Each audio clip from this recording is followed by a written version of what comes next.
केंद्र सरकार द्वारा जारी तीनों अध्यादेशों के खिलाफ अनाज मंडी आढ़ती उतरे सड़कों पर।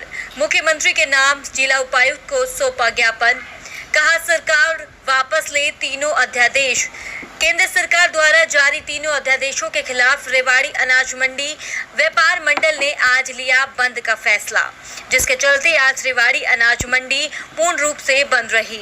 सरकार के खिलाफ सड़कों पर उतरकर आढ़तियों ने जिला उपायुक्त को मुख्यमंत्री के नाम ज्ञापन सौंपकर मांग की है कि सरकार को जल्द ही इन अध्यादेशों को वापस लेना चाहिए।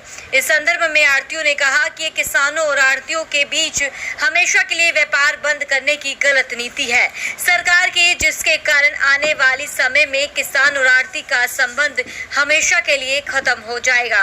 उन्होंने ये भी कहा कि ये कहाँ का इंसाफ की मंडी में फसल की एंट्री पर टैक्स और बाहर उसी फसल पर कोई टैक्स नहीं। अगर जिले का किसान मंडी में अपनी फसल न लाकर दूसरी जगह बेचेगा तो आढ़ती तो सड़क पर आ जाएगा, इसमें कोई दो राय नहीं।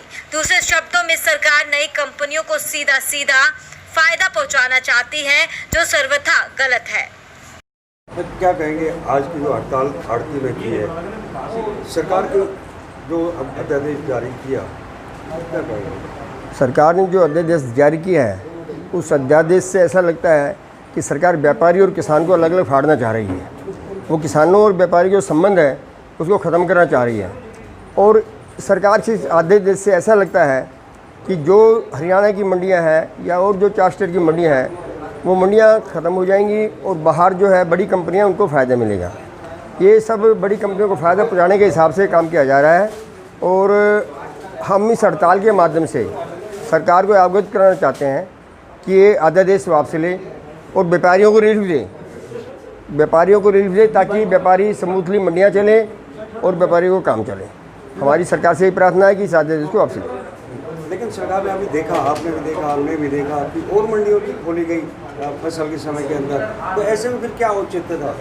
हाँ, तो जो मंडियाँ खोली गई हैं इस अध्यादेश के हिसाब से तो उन मंडियों को खोलने को औचित्य नहीं है। और हम तो सरकार से व्यापारी वक्त यही चाहता है, व्यापार से हमारी तो यही सबसे उनसे डिमांड है कि आप एक देश एक नेशन एक जो व्यापार वाला हिसाब है वही रखें, ताकि सब एक समान हो मंडी में और बाहर। कोई मान लो एक टैक्स होना चाहिए, एक नियम होना चाहिए, वही नियम होना चाहिए हमारे इससे। जो हड़ताल का फैसला लिया गया आढ़तियों के द्वारा, क्या है पूरा मामला, क्यों ये हड़ताल? पूरा मामला ये है, सरकार ने भारत सरकार ने कुछ अध्यादेश लागू किए हैं। अध्यादेश क्या लागू किए? नई बड़ी कंपनियों को फ़ायदा पहुंचाने के चक्कर में अब बाहर मंडियां बना सकते हैं। कल ये नोटिफिकेशन भी कल आया है कि कोई बड़ा कंपनी वाला 10 एकड़ 20 एकड़ ज़मीन लेके बाहर मंडी बना देगा, उसमें कोई टैक्स नहीं है, कोई फीस नहीं है। और अनाज मंडी में एज इट इज़ जो पहले टैक्स फीस लगता था वो लगता रहेगा। सबसे बड़ा तो ये है, अब हमारा अनाज मंडी में जब टैक्स फीस लगेगा तो अनाज मंडी में कौन आएगा? बाहर जाएगा। फिर एक बार कंपनी वाले एक बार लोभ लालच जमींदार को दिखा के 10 रुपये महंगा ले लेंगे। सारे रूल रेगुलेशन उनके हक में कर दिए गए हैं।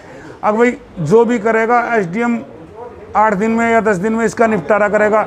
इसमें ना कोई फार्मर कोर्ट में जा सकता है। एक बार कंपनी की मोनोपोली होगी तो मोनोपोली होगी। आज एमएसपी मक्का का 1900 रुपये है। बिहार में कोई एमएसपी पे माल नहीं खरीदा जा रहा। 4 कंपनी लगी हुई है, वो माल खरीद रही है। ऐसे ही बिहार की तरह हो जाएगा। और किस प्रकार की परेशानी तो कई सामने आ रही है।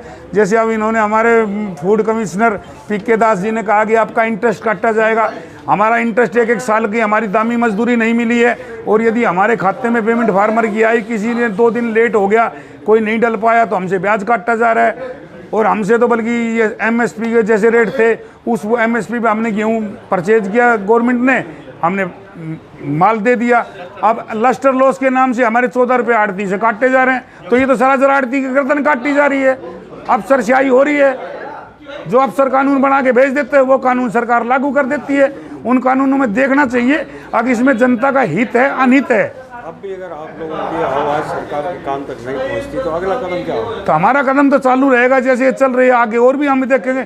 यदि हमारी सरकार नहीं सुनती है तो हमसे और जो ज़्यादा से ज़्यादा होगा अपने हड़ताल में संगठन में और मजबूत करने की कोशिश करेंगे। नहीं लगता आपको कि इस अध्यादेश जारी करने से किसान और आढ़ती का जो संपर्क था, संबंध वो टूट जाएगा संपर्क। एक हमारे सीधे अब हमारा जमींदारों से लेन देन है, आज हमारे पास जमींदार आता है, हम जमींदारों से ले लेते हैं, उनके खाते में जाएगा तो हमारा सिस्टम तो वैसे ही खराब हो गया।